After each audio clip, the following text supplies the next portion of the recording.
cette présentation, on va parler de navigation chirurgicale.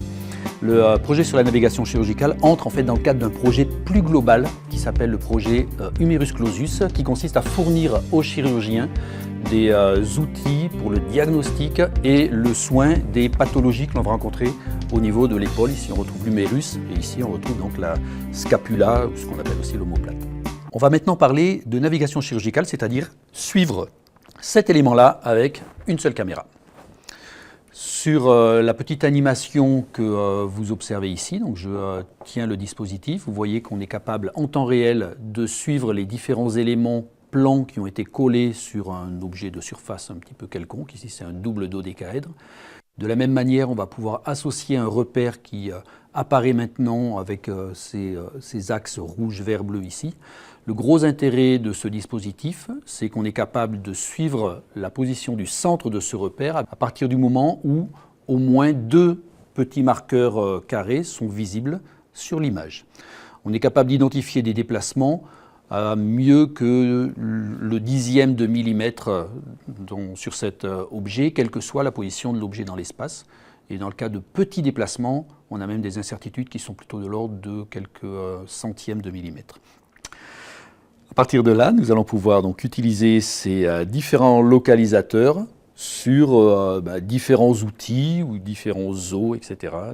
pour des applications chirurgicales. Ici dans la main, j'ai ce qu'on appelle un guide mèche qui a été conçu de manière à être pris en main par le chirurgien, insérer une mèche à l'intérieur et vous voyez sur le petit film, effectivement, on est capable de retrouver l'axe de perçage bleu à chaque instant. De la même manière, on va pouvoir associé à, par exemple, l'implant ici, ce double dodécaèdre, et lorsque le chirurgien va insérer l'implant au niveau de l'humérus, vous voyez que l'axe de perçage n'est plus visible. Par contre, on est capable, bien évidemment, de le suivre grâce à la détection de ce localisateur. Pendant l'opération, le chirurgien n'a plus qu'à prendre en main le guide mèche et à faire coïncider les deux axes qui apparaissent en bleu sur la figure que vous avez ici. Et le logiciel de navigation indiquera au chirurgien s'il a le droit ou non de percer. Sur l'image, donc vous observez le chirurgien avec les deux localisateurs. Remarquez que le chirurgien ici ne voit bien évidemment pas l'orifice de fixation et s'appuie uniquement sur l'outil de navigation chirurgicale pour pouvoir implanter. Donc voici une scène réelle enregistrée en laboratoire d'anatomie pour laquelle on voit que le chirurgien est en train effectivement de scanner la zone articulaire. Et vous voyez que les zones visibles ne sont pas très importantes.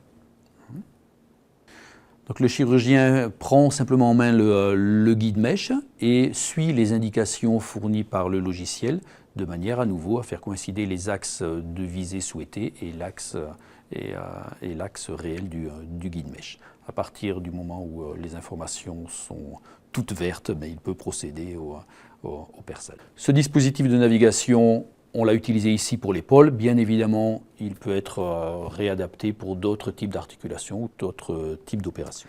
Donc associé à ce projet, nous avons effectivement plusieurs perspectives.